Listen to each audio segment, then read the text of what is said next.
it hurts. And I am too sexy for Milan, too sexy for Milan, New York and Japan.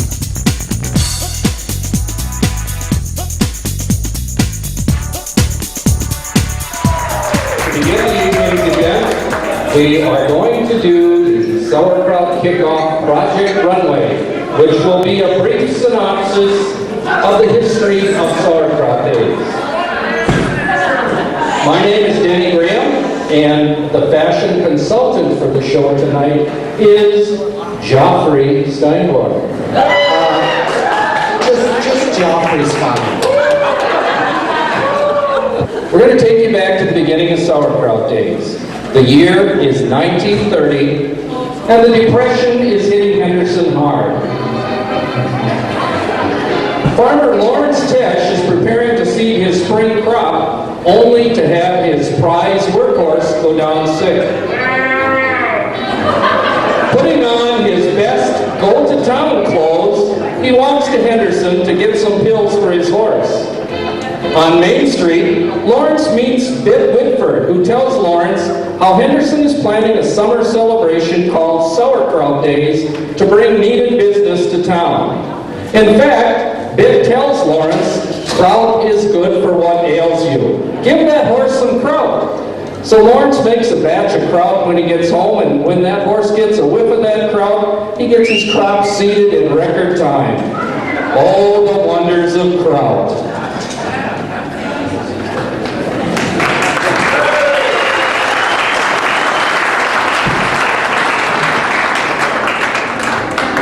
Now, Mr. Lawrence, can you stay out on the runway just a little bit longer? I want to take a look at the fashion now. Notice he's wearing overhaul bibs made by Oshkosh. Notice the bibs are made of the finest denim, with a high thread count that will stand the toughest and dirtiest jobs. This is sure to make any farmer's wife swoon. Thank you, Mr. Lawrence.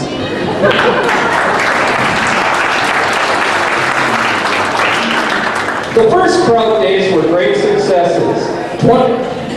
They brought upwards of 20,000 people to Henderson to gobble up free kraut and enjoy music, a parade, and the kraut eating contest.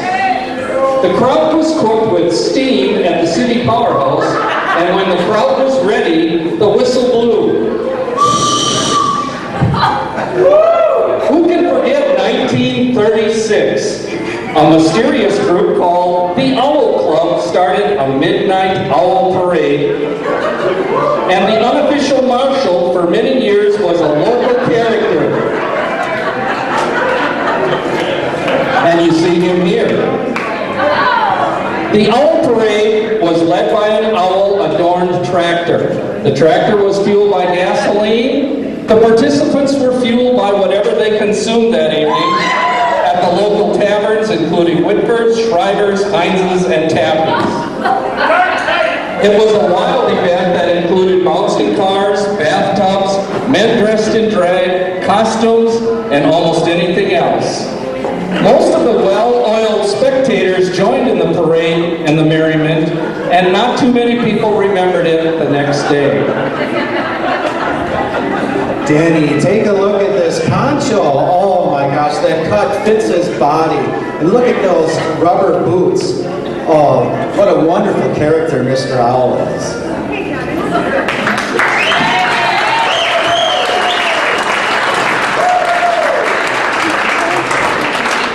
Sauerkraut Days continued to grow in popularity, but as World War II broke out in the 40s, Sauerkraut Days were canceled as our valiant citizens fought for freedom overseas. The late 40s and early 50s were the heydays of sauerkraut popularity. Of course, the main attraction was always the kraut eating contest. In 1954, the kraut contest had its first female participant from Minneapolis, Mrs. Henry Goodell. And we're very fortunate to have Mrs. Goodell here tonight. This is wonderful, Danny. Just look at her go. She's dressed in all that piss vinegar. Just look at her.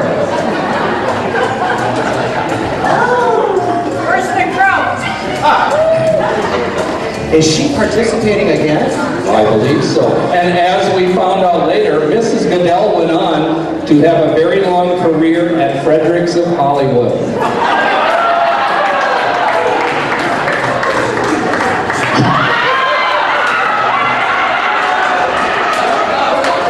Thank you, Mrs. Goodell. As I said, Kraut Days were very popular in the 50s, and upwards of 30,000 people attended the parade alone. The festival received national publicity. Sauerkraut Days were for all ages, with carnivals, girly tents, kiddie parades, queen contests, and music for all ages, especially the Friday night teen house, where young people came from miles around, cruised Main Street, and danced to the latest music of the 50s and 60s. This is a great skirt, very slimming. Just look how it accentuates her hips. And look at the top too. Now look at those tight jeans on our bow up there. And just look at this pack of smokes. Denny, I wonder what flavor these are. I've been searching for a girl, Bobby socks and a ponytail. When I saw her standing there, I had to pick her up, I couldn't fail, 'cause I knew I had to make her mine.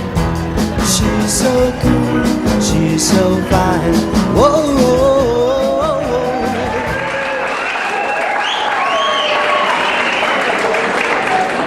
The teen dances of the early 60s were memorable and unforgettable.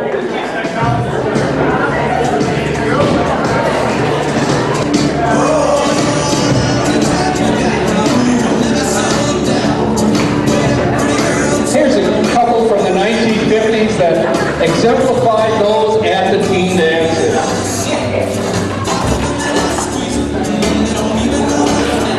Now, Denny, I would never wear this, but it looks good on him.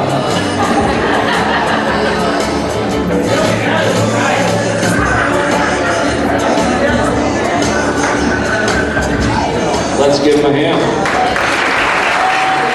The 50s came to an end, and we got into the 60s, the age of innocence came to an end. The late 60s were a reflection of society as our crowds took on a, shall we say, hippie-ish attire, especially in 69. Peace, brother. 69! Now, I've been told these guys just came back from Woodstock. They had a great time, they think. Everything was groovy.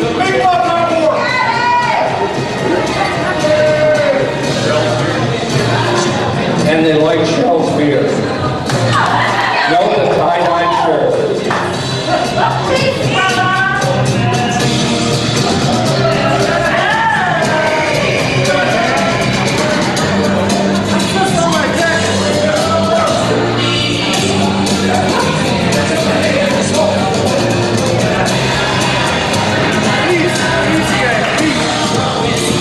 Let's give him a round of applause.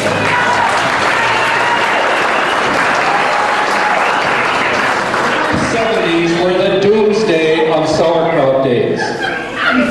As a result of being almost too popular, out-of-town gangs, grubby motorcycle groups, and hooligans chose Henderson Sauerkraut Days as a spot for disruption and damage. Motorcycle gangs blockaded the streets, tear gas was distributed, and the fire department was called out to disperse the crowds by hosing them with water from the department's pumper. Get that grubby group out of here.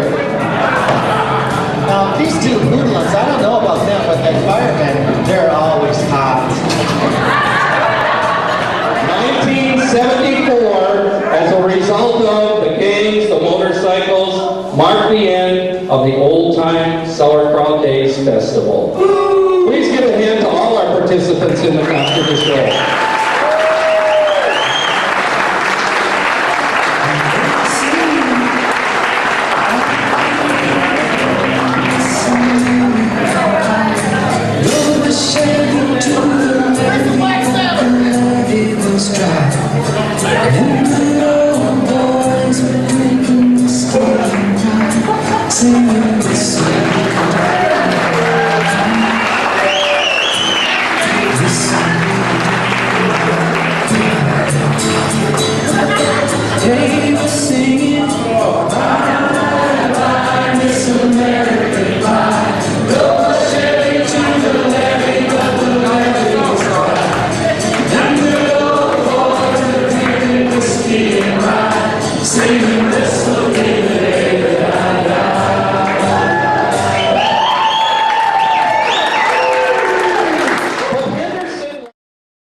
bicentennial year of but Henderson likes a good celebration. And the bicentennial year of 76 Antique Ag Expo, which ran for a couple years, followed by several years of mosquito days. But Henderson residents longed for the taste and smell of sauerkraut. And in 1992, a new era began as a much smaller and refined sauerkraut days. The smaller event began to once again gain steam, and by the decade of the 2000s, Kraut days were rolling again. In 2004, the first slogan and t-shirt was introduced. Modeled by Gooch, the 2004 slogan was, "Smells like a good time."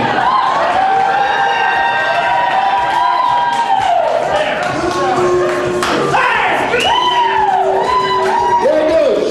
Now here's an example of not letting the clothes wear you. Notice how tight this chest is in this small t-shirt.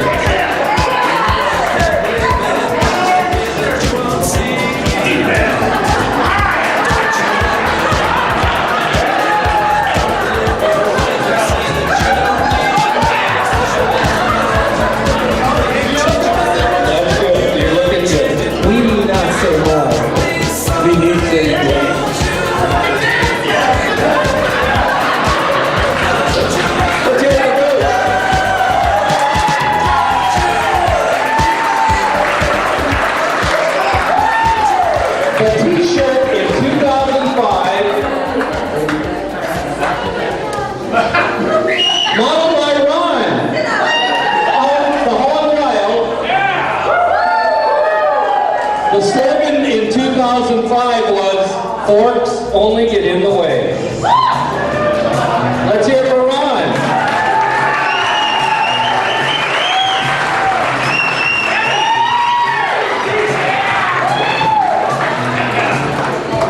Now, Ron, as the song says, please, just don't eat it. In 2006, modeled by Colleen Winter and Matt Graham, the slogan, "Put the kraut to your mouth." Let's give them a round of applause.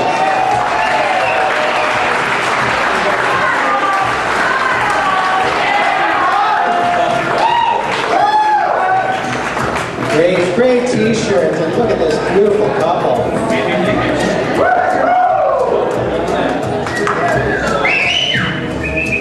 Next, 2007.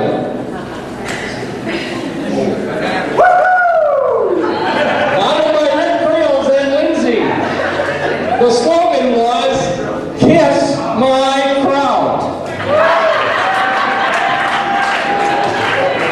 Nice shirts. Slimming! Real slimming! Now, some say that we cannot top this t-shirt. What a great color. Notice how it accentuates the skin color. It is. And the camel really accents it.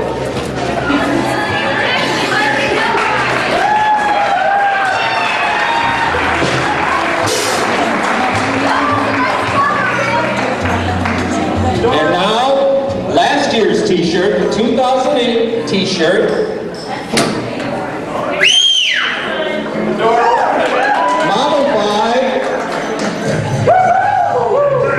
Tara,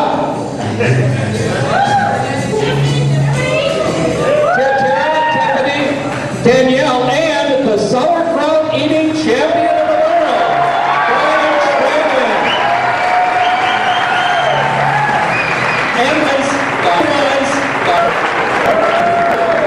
And we will see the Pralinian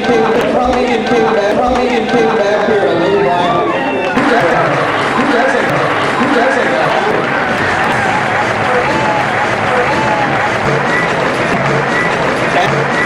And now, you know,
Ladies and gentlemen,